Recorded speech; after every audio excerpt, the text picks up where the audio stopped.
Hello, my name is Harzing and I'm a professor of international management, staff development lead and research mentor at Middlesex University Business School. This recording is part of a set of 6 which make up the preparation for Middlesex University Writing Bootcamp. Although we're open to papers targeted at any stage of development in the bootcamp and targeted at any journal, we focus in particular on writing for top journals that desk reject a large proportion of their submissions without even sending the paper out for reviews. Our aim is thus to ensure that your paper has the best possible chance of getting into the peer review process. The first session consists of an introduction to the bootcamp and the development of the publishing landscape. In the second session, we then explain how to craft a descriptive and memorable title. In the third session, we explain how to write polished abstracts that include all relevant information and guide the editor towards choosing the best possible reviewers for your paper. The fourth session deals with the introduction of the paper and explains its crucial role in positioning the paper in the scholarly landscape that you're trying to contribute to. Session 5 then deals with the concluding section of your paper and outlines how important it is to end on a high note. We also discussed the strategic role of referencing in this session. In the 6th and final session, we talk about the importance of writing a good letter to the editor, having your paper proofread, and about all the other little things you can do to give your paper the best possible chance of surviving the desk reject process. For those of you who are more visually oriented, here is an overview of all 6 sessions on just one slide. 4th session already, day 2, session 2, the writing introduction section. As a general tip, many slides have a URL in the bottom part of the slide that you can look at for further information. This one is a blog post I wrote about last year's Writing Bootcamp. The 4th session of the Writing Bootcamp deals with the introduction of the paper. It explains its crucial role in positioning your paper in the scholarly conversation that you want to contribute to. We will first look at the components that need to be included in a good introduction and also discuss the most common mistakes that academics make in outlining their contribution to the field. Then we'll look at how the 3 aspects we've discussed so far, title, abstract and introduction, work in harmony. And finally, I will outline how we will run the live bootcamp session on writing introductions. Now, first of all, and I know I've said this a number of times already, but it is really worth remembering, the role of introduction really differs by discipline and within a discipline even by journal. More generally though, in economics and finance, introductions are often quite short. They might be 1 to 1.5 page, double-spaced. In management and to some extent marketing, they are typically much longer. In management, certainly, the standard length tends to be 3 pages, double-spaced, so more than twice as long as in economics and finance. But in most disciplines, you will find that they are almost a mini version of the paper, so all elements of the paper are included. The abstract, the introduction and the conclusion are the 3 most important parts of the paper in terms of deciding whether to desk reject or review a paper. A paper's title can possibly be adjusted, but the abstract, introduction and conclusion really show what the paper is about. So very important for editors and reviewers, but also important for readers if the paper does get accepted and published in the journal, because they read them to decide whether they actually want to read the full paper. And to be perfectly honest, many readers might only read the abstract, the introduction and the concluding section. So these sections are really important. So it's absolutely not unusual to spend maybe a third of your writing time really making these sections perfect and polishing them over and over again in multiple versions. Even though they're only a small part of the paper in terms of the number of words, they count for a lot.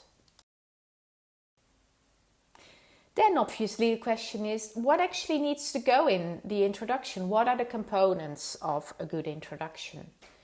Again, and I know I've said this a zillion times already, it really depends on the discipline and the specific journal, but we can establish some general guidelines. First of all, in an introduction, you establish the area of research that you want to contribute to. So you can do this in a number of ways. You can highlight the importance of the topic, and you try to do that by highlighting its importance in real life, not just saying there's been a lot of research about this, so it's important. No, explaining why it is important in real life. You can also make some general statement about the topic at a higher level of abstraction, or simply give an overview of current research on the topic, though that tends to be less engaging than highlighting the importance of the topic. Then the next part is identifying your own research niche. And again, there are lots of different ways you can do this, and I've just included a few here.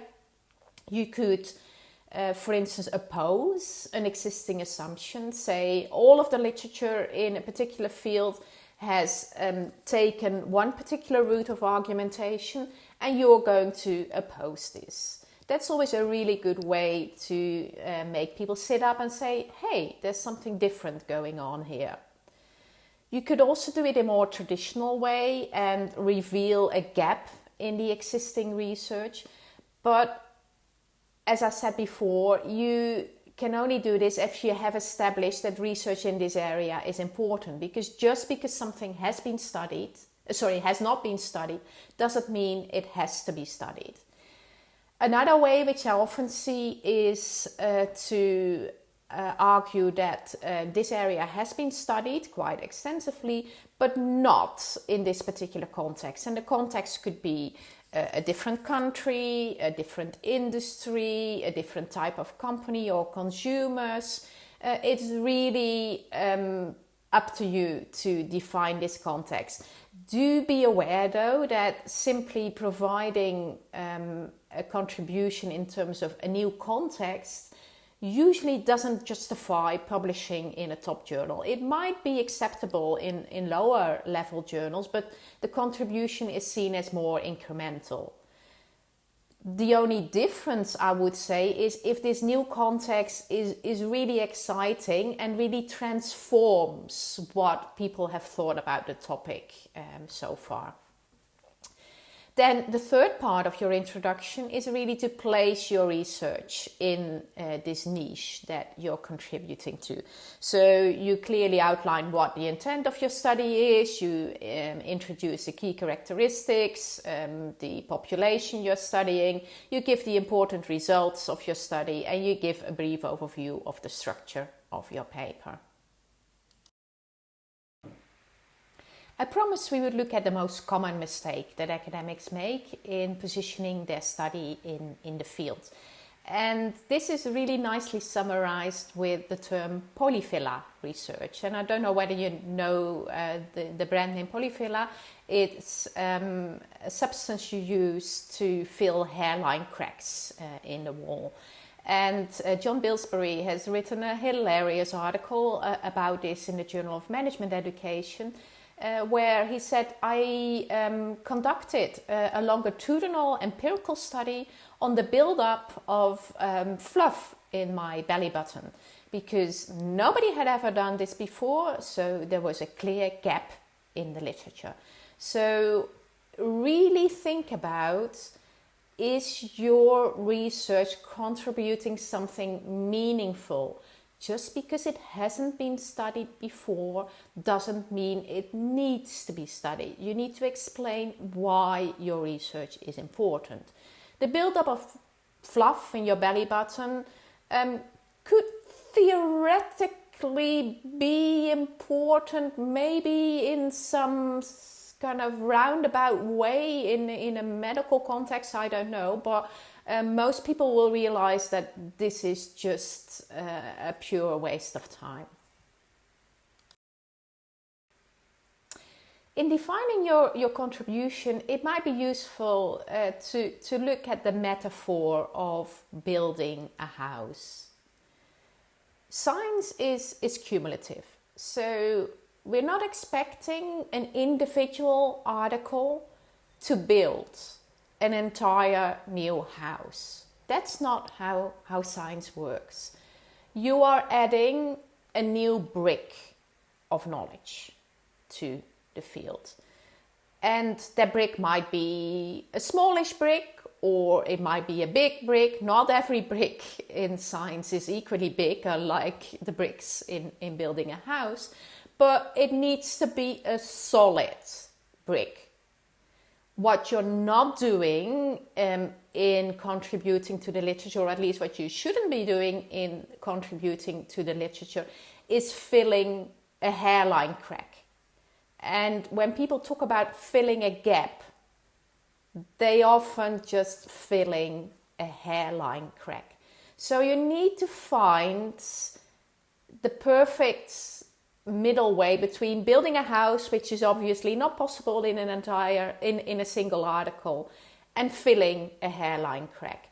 And obviously, whether you're contributing a substantive brick will always be a matter of opinion, but make sure that you're not erring towards the hairline crack. Sticking to the metaphor of building a house, let's focus on the cement by now that keeps the bricks together. You might remember that in the first session of the writing bootcamp, we talked about submitting to a journal as becoming part of scholarly conversations in the journal, and how it was important to acknowledge your conversation partners before bringing in your own contribution. So when you are adding a new brick of knowledge to the field, you are contributing to the conversation. But adding a new brick of knowledge requires acknowledging and connecting in some way to the existing bricks. So you need to have cement in your article. Without cement, without connecting and acknowledging existing work in the field, your new knowledge will not adhere to the rest of the knowledge. So think about how to describe the cement in your article. So far in sessions 2, 3 and 4 of the Writing Bootcamp, we've discussed the title, the abstract, and now in this session, session 4, the introduction. These three elements work very, very closely together, and they really need to be in harmony with each other. If we look at the title, as we've seen, includes the key concepts and the research question, and in some cases, the key conclusion of the article. The abstract then kind of unpacks each of these elements in a little bit more detail, but also includes a broader background or context to the study, tells the reader a little bit about the methods that are used in the study, the specific results that you found in the study, and the implications of these results. And again, as we said before, what exactly is included in the abstracts differs by discipline, but these are key elements that are present in many abstracts. Then the introduction unpacks that even further, because obviously the abstract is only 100 or 200 words, and the introduction is 1 to 3 pages. It tends to be a complete mini version of the paper, so it does include all of these elements, but the emphasis is on the research context, showing why the research is important. Then a very brief literature review outlining the research gaps. So what has been done previously and what are you adding to the conversation? Making sure that you define a substantive brick, but also use cement to connect to the previous conversations. And then outline your research question and the key contributions you're making in your article. In the introduction, the methods, the results, and the implications of your research are touched upon, but they are discussed only very briefly because they have all separate sections in the manuscript. The literature review also has a separate section, so again, that's discussed only very briefly in the introduction, but in a little bit more detail than the methods, the results, and the implications in general. Okay, finally, how will we be running the live session of the writing bootcamp where we focus on writing and improving your introductions?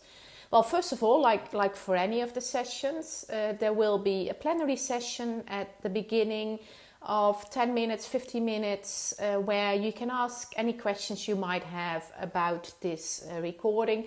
And the length of that session really depends on how many questions you all have. If you don't have any questions, then you can switch off your video and do something else, but do come to the session, please.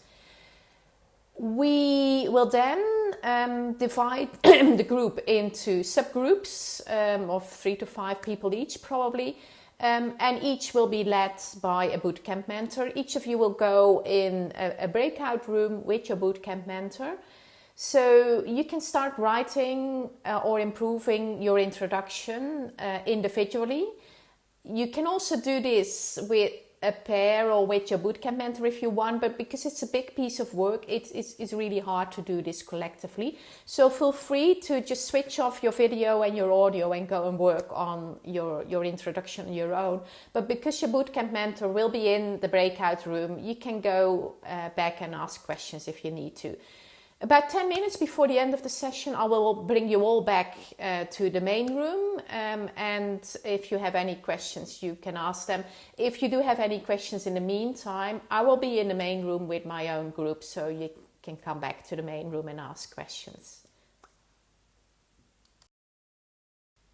Now, if you're someone who prefers to read rather than listen to presentations like this, I've also written up this presentation in 8 blog posts as part of a series. So as you will see from the titles, they basically cover all of the steps that we also cover in this bootcamp.